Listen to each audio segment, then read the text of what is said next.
Why are you supposed to throw salt over your shoulder if you spill it? Nobody really knows. It is obviously a sacrifice for some ancient god. Salt was very expensive commodity in the ancient world. It was not to be wasted. Although the name of the salt god is gone, we have part of the spell ritual left. Why has this one practice of the ritual survived, when everything making sense of it has been lost? When you study the oral history of the peasants, then you notice how quickly information changes in the oral storytelling. I have seen it myself in the recorded peasant tales. Just in few peasant generations, the story of how local noble lord acquired his lands from the king changes and intermixes with the story of another noble lord, creating a whole new hybrid history. Apparently, war can speed up this creation of new myth quite considerably, since chaos disrupts the community. Change in the oral history is inevitable. I remember playing in school this game of broken telephone where kids sit in a ring. Teacher chooses a sentence and whispers it to the first kid's ears. Then the sentence must be whispered in the ring until it reaches the final kid, who says it out loud. As you can guess, the sentence has changed the meaning completely, or at best, lost important nuances around it. This is what we are going through in this video. Information breakdown that has formed a new myth altogether. If you study ancient pagan myths, then they are quite anachronic and chaotic in their storytelling. Influences from neighboring tribe myths are mixed, but most of all, Christianity has left a big mark to the tales. But not all is lost from the original myths. The root of the tale is hidden somewhere. I would argue that all pre-Christian beliefs share common universal themes in them that we can find from all over the world, while Catholic Church has done spreading these old superstitions quite a bit also. So when we try to understand a symbol like swastika that is found from all over the world, we might have to travel to prehistory, when first observations from the natures are forming this spiritual world for various wandering tribes of humans. This era of sparse and wandering human gatherers has buried myths in the subconsciousness of many people. Let me tell you an example how far north Finnic people have the same worldview as ancient Greeks. In far up north like Finland, birds move to south for winter season. It is an important sign from nature that tells people to prepare for the season. In Finnish oral tales, it is told that the birds are moving far up south to a land which is constantly warm. It is called lintukoto, literally meaning bird's home. In this land of birds, there is also a human population of dwarves. These little humans are fighting against birds that fit their size.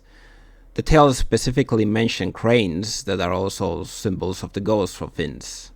Sounds kind of silly tale, doesn't it? But if you have read Iliad, then you recognize this as Greek pygmy myth. It is almost exactly the same tale. Although Iliad was widely spread work of literature in the antique era, I really doubt that Finnic tribes read it, or that someone came to read it for them. This land of dwarves and birds must be universal knowledge from Baltic Sea to the Mediterranean Sea. This story is not silly, but quite logical actually. The world is a sphere with a lake of heaven covering it. There is little space at the edge of the world. Normal-sized man would bump his head in the lake, so only little people can dwell in these regions. When we try to form a perspective to understanding swastika as a magical symbol, I especially would like to bring up the lake of sky that is held up by the pillar or the world tree in almost all pre-Christian cultures.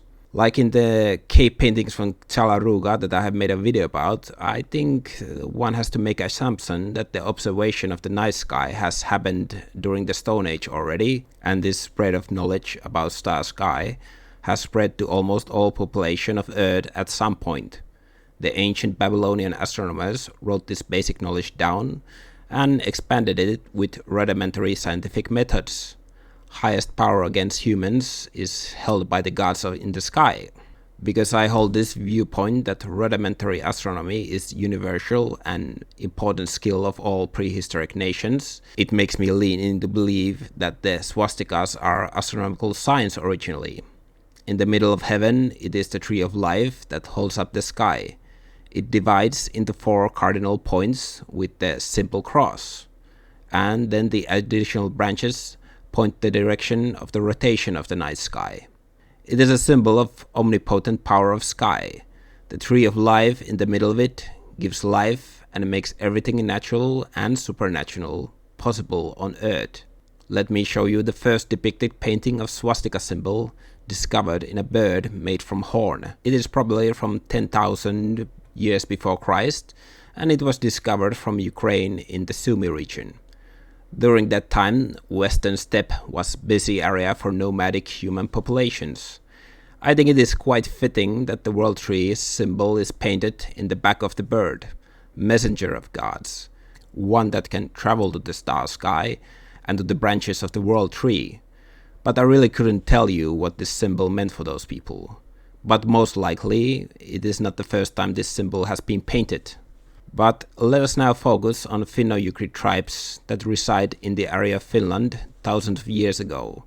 Somewhat isolated people with unique myths that northern hemisphere with melting glaciers of ice have shaped. We have no evidence of swastika in this land before Iron Age, but since it is found almost globally all around, it most likely has existed in the knowledge base of the Finns. First ornaments in the Iron Age items start to give us the records that depict this symbol. The knot-like snake symbols turn into rigid forms and edges of swastikas. The first artifact evidences of this symbol come from trade items from our neighboring Scandinavian tribes. This classic swastika decoration changes form into Finnish variations that you see in the picture. They appear in textiles and as an ornament for various items of household in all finno-ugric tribes, even the tribes residing all the way south of Volga. This one is created from 4 squares or rectangles that are laid on top of each other from corners. In the middle of it, they create the form of swastika. This variation is sometimes called brothers' landmarks in the field. In the medieval era, farmland was owned and worked on by small patches of land that were next to each other, so the name fits very well to symbol the closely knit village communities that had mixed ownership of their land. The other appearance of this Finnish swastika that has arrows in it to give momentum for the clockwise spin is sometimes named as 4 axes, but the most common name for both variation is the same, Tursan sydän or iku-turso. Both names connected to being called Turilas, Turso and Tursas, that is connected to wide variety of myths from Finnish oral tales.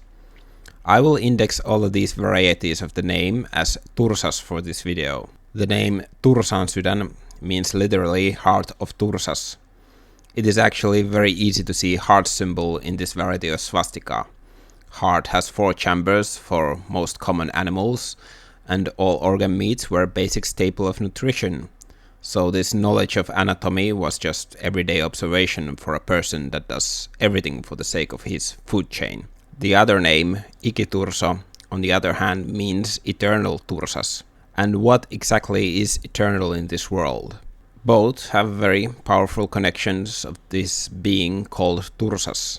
Here we get another hint from another name variation for the heart of Tursas, the heart of Mursu. That means that this could symbolize the heart of walrus. So Tursas has most likely meant walruses also. This animal is Arctic, and coming to contact it near Baltic Sea is very unlikely. Not totally impossible, of course. Few years ago, one happened to wander all the way to Finnish coastline, and that was a major news story. It died very quickly after arriving, which I think Iron Age walrus would have done also. Seeing such a strange creature or hearing tales from it from the Arctic people would give a nice nudge to the imagination. Obviously, this rarely sighted beast could carry the name of Tursas. But Tursas means in modern context another strange beast to the Finnish coastline, octopussy. Once again, octopuses don't live in the Baltic Sea, but sometimes do wander there and cause newsworthy tales to be told. Imagine being a simple fisherman that catches something like this in his net. totally alien creature to him. Or did people name octopuses as Tursas after seeing how much of a monsters they look like? Which came first, egg or the chicken? Take a look at this swastika from Middle Ages that is painted on a roof of the church. The swastika has tentacle-like figurines. It is quite interesting of how much these ancient magical symbols the bricklayers hid while they were building these early churches and castles. So, very foreign and rare animals could receive the name of Tursas. I should also mention that when first Christian scriptures were translated into Finnish language, this word Tursas also worked as a name for pest in general. Every locust, bird and bug that ate grain of Egypt was named Tursas. I think the clergyman understood how this word is connected to chaos and destruction. When we start to look at collected oral tales about Tursas, we are even more confused of this ancient deity. We do get the connection to the water and a beast form for the name Tursas. In one oral poem, it receives a fitting depiction as an eternal sea monster that resides in the coastline. The poem describes how a young maiden from far north that refuses to marry any good man runs to the ocean to cool down her sexual desires. In the sea, she meets this eternal Tursas, who possesses a long beard and makes the young maiden pregnant with it. She gives birth to 9 sons that spread diseases and evil to the world. Diseases having a beast forms and originating from far north was a common world belief. Apparently, Turilas was the original monster. It is interesting concept how the first beast comes to roam Earth from water. I wish I could conclude this in here and we could have a clear Leviathan and Cthulhu-like myth on our hands, but the name Tursas in its various form appears in other poetry as well. But it does not depict a sea creature anymore, quite contrary. One oral story depicts it as a giant that moves mountains. It shows feats of strength that a person or a land creature cannot do in any other poems. Apparently, Tursas has earth-shaping strengths. It can spread and shoot diseases upon the world. And in one story, the artificial pillar of the world is being stolen from the ground. The Tursas possesses the strength to remove its mystical roots. Truly an apocalyptic being. When we see the name Tursas being connected to person names, we also meet absolute power figures and deities. In the poem of Ukko-Kave, this mythical man receives the eternal Tursas as its second name. He was apparently father for Väinämöinen, which is interesting since Väinämöinen was the first man on earth in most of poems. Nevertheless, Ukko-Kave is described as his father in the poem. It is also mentioned that he is the ruler of mythical North, and he did not come out of his mother's womb until he turned 30 years old. Then he finally steps on Earth by violently bursting out of the womb, wearing armor and riding a horse. That is all we know about him, but we also know that there were cave creatures in the sky, and they were known to eat moon during the solar month. They were called also Kave, so there must be some sort of connection. Also, the god of war for Finland has name variation of Tursas. There's very little descriptions about him, but he sounds like previously mentioned Ukko-Kave, and he apparently lives in the sky also. He beats the war drum in the sky to warn about the coming mayhem. Horribly complicated mess to form a clear profile of who or what Tursas is. But it looks like this mark is for both god of war, giant, and a sea monster. All absolutely powerful beings that create chaos and destruction.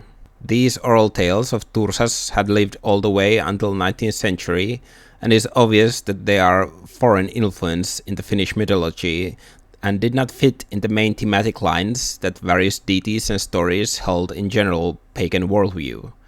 Probably many poem singers didn't understand what these tales meant.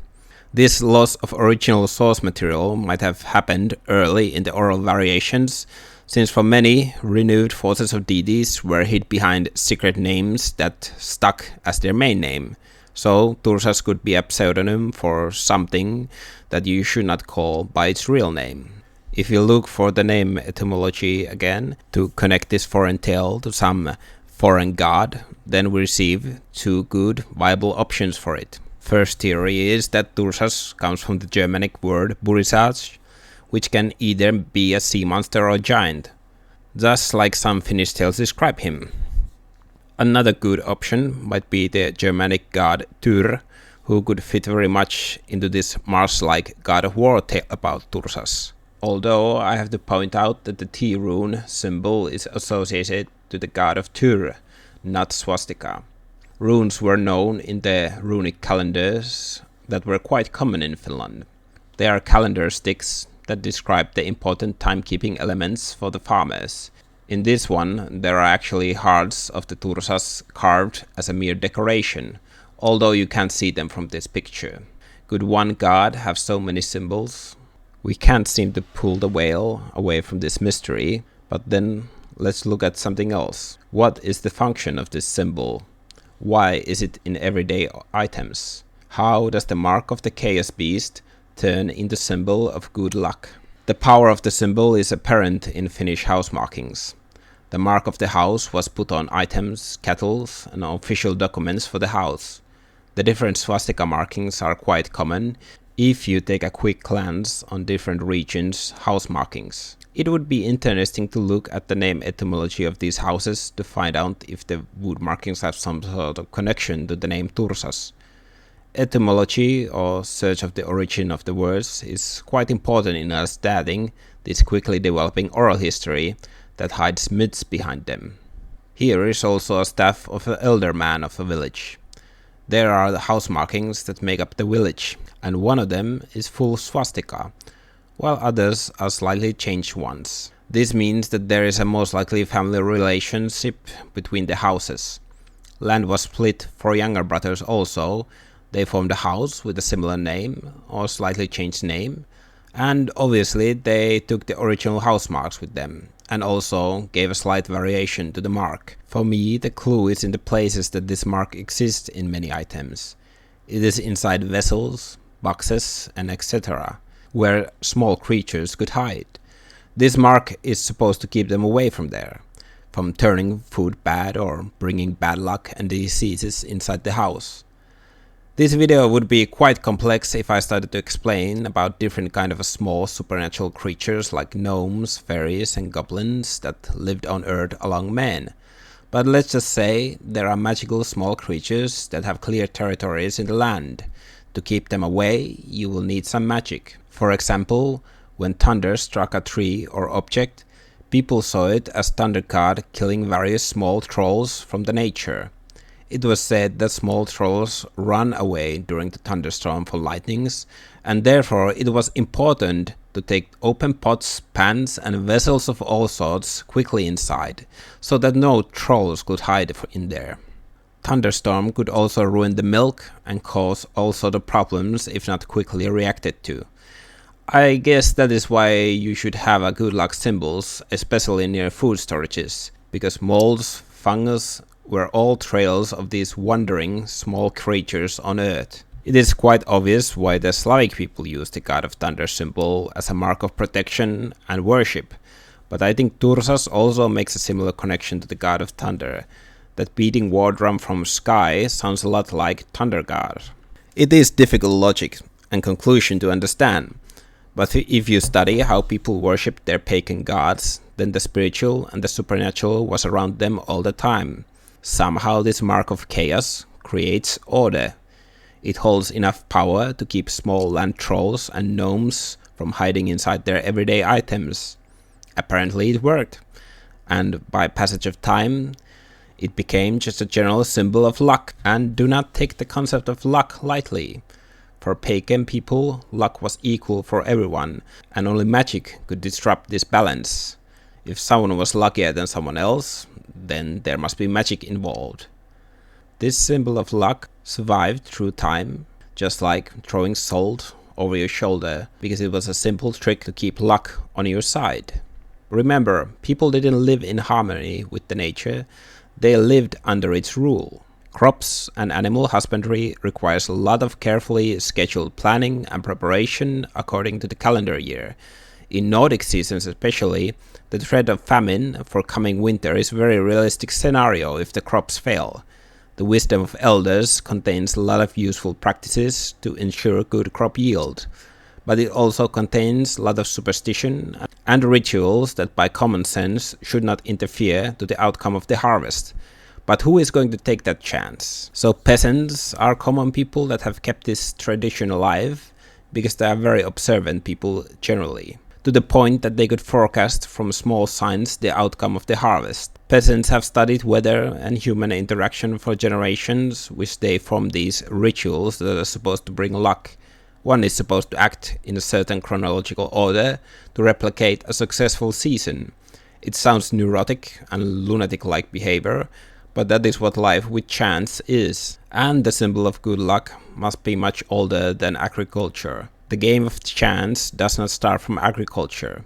Before people became sedentary farmers, their ancestors were hunter-gatherers.